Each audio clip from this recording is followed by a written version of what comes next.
Hello दोस्तों, नमस्कार। आप सभी का स्वागत है आपके अपने चैनल एग्जाम तक स्टडी में। आज साइंस का सेकंड पार्ट लेके आए हैं जिसमें एमसीक्यू क्वेश्चन लगाए गए हैं जो NTPC, group D, UP triple SC और यूपी पीएससी से बहुत सारे क्वेश्चन प्रीवियस ईयर से दिखाई देंगे इसमें, जो एसएससी और बैंकिंग में भी पूछे गए हैं। बिना देर किए चलते हैं क्वेश्चन की तरफ। हमारा पहला क्वेश्चन है, निम्नलिखित में से किस तत्व की कमी से घेंघा रोग होता है? तो घेंघा रोग किसकी कमी से होता है? Option A nitrogen, option B calcium, option C phosphorus, option D iodine. किसकी कमी से होता है? तो इसका राइट आंसर होगा ऑप्शन डी, आयोडीन की कमी से घेंघा रोग होता है। चलते हैं अगले क्वेश्चन पे। अगला क्वेश्चन हमारा दिया हुआ है, पावर ट्रांसफार्मर की कार्य प्रणाली का सिद्धांत किस नियम पर आधारित होता है? फैराडे के नियम पे, हुक के नियम पे, न्यूटन के नियम पे या आइंस्टीन के नियम पे? तो ट्रांसफार्मर की कार्यप्रणाली का जो सिद्धांत होता है ये फैराडे के नियम पे डिपेंड होता है। किस पे?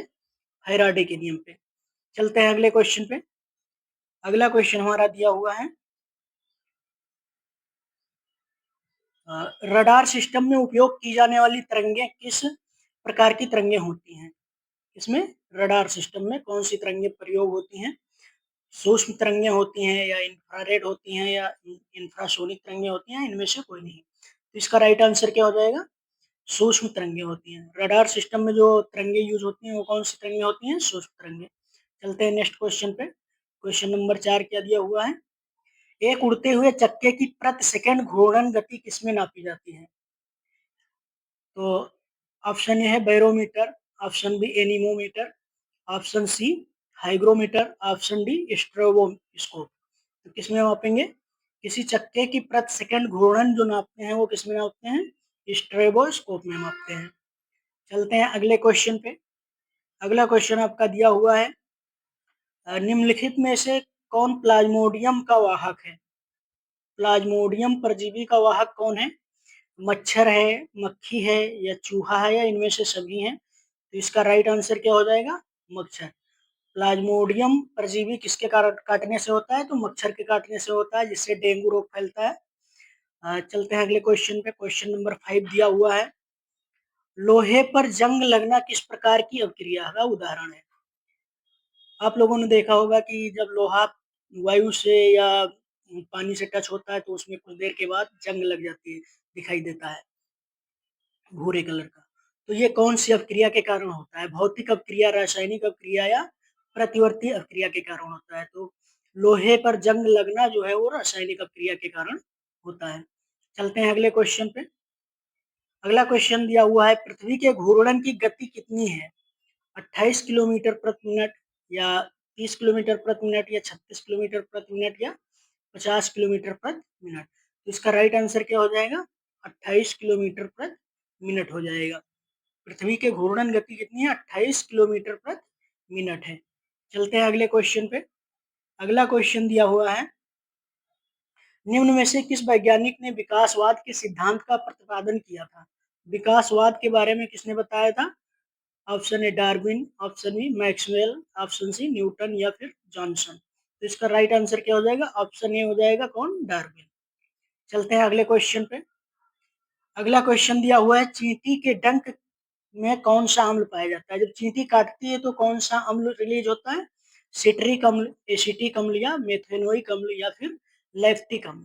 तो इसका राइट आंसर क्या हो जाएगा? मेथेनोइक अम्ल, ऑप्शन सी। चलते हैं अगले क्वेश्चन पे। अगला क्वेश्चन दिया हुआ है, जंग लगने पर लोहे के भार में क्या परिवर्तन होता है? क्या है? जंग लगने पर लोहे के भार में क्या परिवर्तन होता है?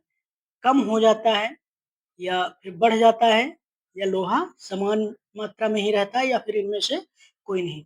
तो बताइए, इसका राइट आंसर क्या हो जाएगा? जब लोहे में जंग लग जाएगा तो उसका भार क्या होगा? बढ़ जाएगा। ऑप्शन बी इसका राइट हो जाएगा। चलते हैं अगले क्वेश्चन पे। अगला क्वेश्चन दिया हुआ है, किसी यंत्र के द्वारा सौर ऊर्जा को विद्युत ऊर्जा में रूपांतरित किया जाता है? मतलब किसके द्वारा जो है सौर ऊर्जा को हम किसमें रूपांतरित करेंगे, चेंज करेंगे, परिवर्तित करेंगे? विद्युत ऊर्जा में। तो किसके कारण होगा? ये होगा ऑप्शन ए फोटोवोल्टिक सेल के कारण। जब आप लोगों ने देखा होगा सोलर पैनल में फोटोवोल्टिक सेल लगे होते हैं जिसके कारण सौर ऊर्जा जो है विद्युत ऊर्जा में कन्वर्ट होती है। चलते हैं अगले क्वेश्चन पे। अगला क्वेश्चन दिया हुआ है, पृथ्वी के केंद्र पर गुरुत्वाकर्षण के कारण त्वरण का मान क्या होगा? यानी गुरुत्वीय त्वरण जो है पृथ्वी के केंद्र पर कितना होगा? इनके कहने का मतलब यही है, पृथ्वी के केंद्र पर गुरुत्वाकर्षण के कारण त्वरण का मान कितना होगा? 0 होगा या -1 होगा या +1 होगा या 9.8 होगा। तो जनरली जो है गुरुत्वाकर्षण गुरुत्वीय त्वरण जो होता है उसका मान 9.8 मीटर प्रति सेकंड स्क्वायर होता है। लेकिन अगर पृथ्वी के केंद्र की बात की जाए तो वहां पर जो इसका गुरुत्वीय मान होता है वो कितना हो जाता है? 0 होता है। लेकिन अगर ध्रुवों पे देखा जाए तो मैक्सिमम कहाँ मिलेगा? ध्रुवों पर मिलेगा। उत्तरी ध्रुव और दक्षिणी ध्रुव पे गुरुत्वीय त्वरण का मान सबसे ज्यादा होता है, जबकि केंद्र पर, पृथ्वी के केंद्र पर 0 होता है। चलते हैं अगले क्वेश्चन पे। अगला क्वेश्चन दिया हुआ है, कम तापमान को मापने वाले यंत्र को क्या कहा जाता है? इसको कम तापमान, जिसका तापमान कम होता है उसको मापने वाले यंत्र को क्या कहते हैं? Option A hygrometer, option B cryometer, option C pyrometer, option D trecometer. तो इसका राइट आंसर क्या हो जाएगा? ऑप्शन बी क्रायोमीटर हो जाएगा। चलते हैं अगले क्वेश्चन पे। अगला क्वेश्चन दिया हुआ है, मनुष्य के सुनने की क्षमता क्या होती है? यानी मनुष्य मिनिमम कितना सुन सकता है और मैक्सिमम कितनी डीबी की आवाज सुन सकता है? तो कितनी हर्ट्ज की? देखते हैं। ऑप्शन ए कह रहा है 20 हर्ट्ज से 2000 हर्ट्ज, ऑप्शन बी 20 हर्ट्ज से 20,000 हर्ट्ज, और ऑप्शन सी है 20,000 हर्ट्ज से अधिक, या फिर 200 हर्ट्ज से 20,000 हर्ट्ज। तो इसका राइट आंसर क्या हो जाएगा? ऑप्शन बी हो जाएगा, 20,000 हर्ट्ज से 20 हर्ट्ज से 20,000 हर्ट्ज के बीच की आवाज जो है मनुष्य सुन सकता है। चलते हैं अगले क्वेश्चन पे। अगला क्वेश्चन दिया हुआ है, यदि निर्वात में लोहा कागज, इसको लोहा को और कागज को और जो है पत्थर के टुकड़े को एक साथ जब गिराते हैं तो पृथ्वी की सतह पर सबसे पहले कौन पहुंचेगा? लोहा पहुंचेगा या कागज या पत्थर? तो इसका राइट आंसर क्या होगा? ऑप्शन ए लोहा, ऑप्शन बी कागज, ऑप्शन सी पत्थर, ऑप्शन डी इनमें तीनों एक साथ पहुंचेंगे। तो इसका राइट आंसर हो जाएगा तीनों एक साथ पहुंचेंगे, क्योंकि ये सारी तीनों चीजें लोहा, कागज और पत्थर निर्वात में गिराई जा रही हैं, और जब निर्वात में गिराई जा रही हैं तो इन पे कोई भी गुरुत्वीय त्वरण का कोई असर नहीं होगा, जिसके कारण ये तीनों साथ में आके पृथ्वी पर पहुंचेंगी।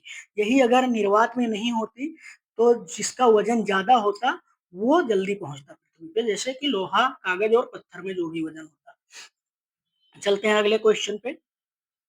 अगला क्वेश्चन दिया हुआ है, निम्नलिखित में कांच का सबसे महत्वपूर्ण घटक कौन सा है? कांच का सबसे इंपॉर्टेंट घटक कौन सा है? Option A quartz, option B mica, option C silica, option D इनमें से कोई नहीं। तो इसका राइट आंसर क्या हो जाएगा? सिलिका हो जाएगा। क्या हो जाएगा? सिलिका। चलते हैं अगले क्वेश्चन पे। क्वेश्चन नंबर 17 आगे क्या बता रहा है? कहता है परमाणु का सिद्धांत किस वैज्ञानिक ने दिया है? यानी परमाणु पदार्थ के परमाणु सिद्धांत को किस वैज्ञानिक ने डिफाइन किया है? मैक्सवेल, पास्कल या जॉन डाल्टन या फिर न्यूटन? तो परमाणु मॉडल किसने प्रतिस्थापित किया? तो परमाणु मॉडल के बारे में जानकारी दी थी जॉन डाल्टन ने, यानी परमाणु का पदार्थ का परमाणु सिद्धांत जॉन डाल्टन ने दिया था। चलते हैं अगले क्वेश्चन पे। 18 नंबर क्वेश्चन, वॉशिंग मशीन किस सिद्धांत पर कार्य करती है? जो वॉशिंग मशीन है कपड़ों को साफ कर देती है, तो ये किस सिद्धांत पर कार्य करती है? अपकेंद्रीय बल या अभिकेंद्रीय बल या दोनों? तो इसका राइट आंसर क्या हो जाएगा? अपकेंद्रीय बल पे कार्य करती है। किस पे? किस सिद्धांत पे? अपकेंद्रीय बल पे। चलते हैं अगले क्वेश्चन पे। अगला क्वेश्चन आपका दिया हुआ है, आघूर्ण बल की इकाई एसआई इकाई क्या है? मतलब बल आघूर्ण का मात्रक यहाँ बताना है, आघूर्ण बल का एसआई मात्रक क्या होगा? तो बता देते हैं, न्यूटन। इसमें ऑप्शन ए है न्यूटन। न्यूटन तो आप सभी लोग जानते होंगे बल का मात्रक होता है, यह लिख देंगे।